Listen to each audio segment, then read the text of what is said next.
একটি সামাজিক প্রভাব, আর আমাদের ব্যক্তিগত জীবনে এর শিক্ষা অনেক সময় আমরা খেয়াল করি না।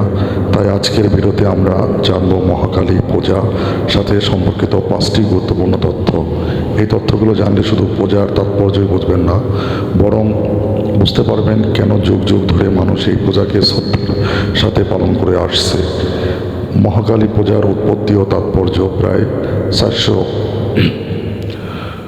প্রথমেই আসি মহাকালী পূজার উৎপত্তি নিয়ে। হিন্দু পুরাণে কালী দেবীকে বলা হয় অশুভ শক্তি বিনাশিনী, শক্তির উৎস এবং ন্যায় প্রতিষ্ঠার প্রতীক। বিশেষত চণ্ডীপাঠ ও দেবী মাহাত্ম্যে উল্লেখ আছে দেবী মহাকালী মহিষাসুর সহ দানবদের বিনাশ করেছিলেন। সেই থেকে দেবীকে অশুভের বিরুদ্ধে প্রতিরোধের প্রতীক হিসাবে মানা হয়।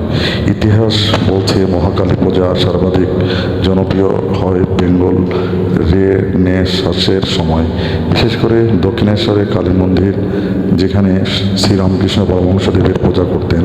সেখান থেকে মহাকালী পূজা সারা বাংলায় ছড়িয়ে পড়ে। এই পূজার মূল তাৎপর্য হল জীবনের অন্ধকার দূর করা, অশুভ শক্তিকে বিনাশ করা, ভক্তকে সাহসী ও ন্যায়ের পথে দৃঢ় করে তোলা। মহাকালীকে সাধারণত অন্ধকারের দেবী বলা হয়, কিন্তু তিনি আসলে আলোকের পথের রক্ষক। তাই পূজা শুধু ভক্তিমূলক নয়, বরং এক গভীর দার্শনিক বার্তা বহন করে। পূজার সময় ও তারিখ। দ্বিতীয় তথ্য হলো পূজার সময় সম্পর্কে। মহাকালী পূজা সাধারণত পালিত হয় কার্তিক মাসের অমাবস্যা রাতে। এটি দীপাবলির সাথেও মিলে যায়, তাই দীপাবলি ও মহাকালী পূজা বাংলার ঘরে ঘরে একসাথে পালিত হয়। মধ্যরাতে পূজা হলো আসল সময়। বিশ্বাস করা হয় অমাবস্যার গভীর অন্ধকারে দেবী মহাকালীকে আহ্বান করলে তিনি ভক্তদের জীবনে আলোক আনেন। এই সময়টিকে শক্তির জাগরণের সময় বলা হয়। ভক্তরা উপবাসে থাকেন, ব্রত পালন করেন এবং দেবীর আশীর্বাদ কামনা করেন। অনেক সময় হয়তো শুধু তারিখ জানেন, কিন্তু এর পিছনে রহস্য হলো অমাবস্যা মানে অন্ধকার। সেই অন্ধকার ভেদ করেই আলো আসে।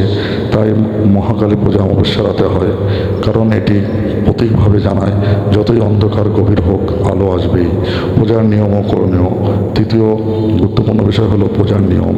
মহাকালী পূজার আলোচনা বিধি অত্যন্ত গুরুত্বপূর্ণ। এর মধ্যে কয়েকটি হলো উপবাস ও ব্রত। অনেক ভক্ত পূজা শুরু হওয়ার আগে উপবাস করে থাকেন।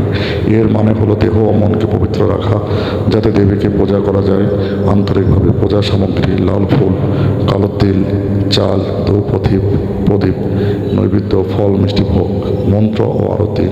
ভক্তরা দেবীকে ডাকেন বিশেষ মন্ত্র পাঠ করে। মন্ত্রে থাকে সাহস, শক্তি ও অশুভ বিনাশের বার্তা। আরতির সময় ঢাক, কাসর, শঙ্খ বাজানো হয়।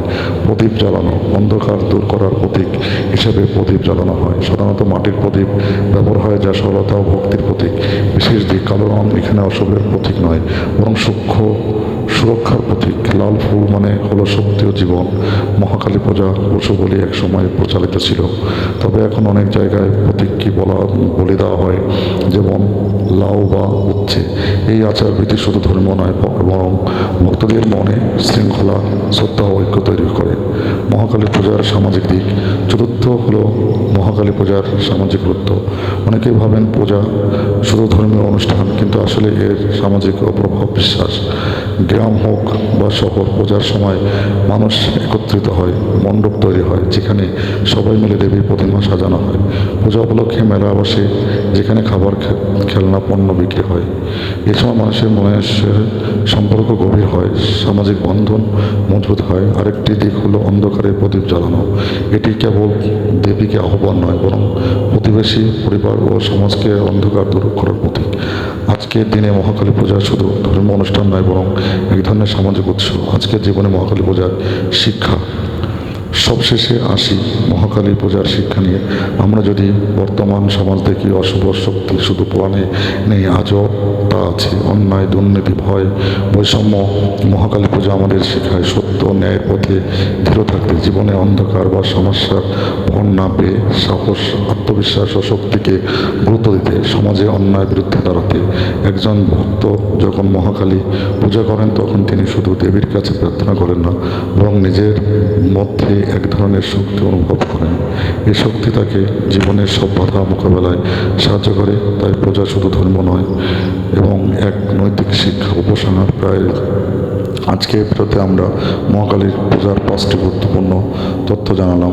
পূজার উৎপত্তি ও তাৎপর্য, পূজার সঠিক সময়, পূজার নিয়ম ও করণীয়, পূজার সামাজিক দিক, আজকের জীবনে পূজার শিক্ষা। এই 5টি বিষয় একসাথে আমাদের বোঝার কেন মহাকালী পূজা এত তাৎপর্যপূর্ণ। বন্ধুরা, আপনারা কি মনে করেন এই 5টির মধ্যে কোনটি সবচেয়ে গুরুত্বপূর্ণ? কমেন্টে জানাতে ভুলবেন না।